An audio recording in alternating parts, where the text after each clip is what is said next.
রাজধানী ঢাকার আকাশ অনেকটাই রৌদ্রোজ্জ্বল, তাপমাত্রাও সামান্য বেড়েছে। এর আগে ঢাকার তাপমাত্রা ছিল 14.6 ডিগ্রি সেলসিয়াস। এরপর সেটি বেড়ে হয়েছে 15.3 ডিগ্রি সেলসিয়াস। আবহাওয়া অধিদপ্তর জানিয়েছে, দিনের বেলা ঢাকা ও আশেপাশের অঞ্চলে তাপমাত্রা প্রায় অপরিবর্তিত থাকতে পারে। সবশেষ রাজধানী ঢাকার তাপমাত্রা ছিল 15.3 ডিগ্রি সেলসিয়াস। এ সময় বাতাসে আর্দ্রতার পরিমাণ ছিল 72%।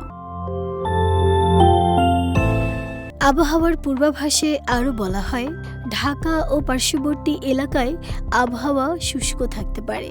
এ সময় আকাশ আংশিক মেঘাচ্ছন্ন থাকতে পারে।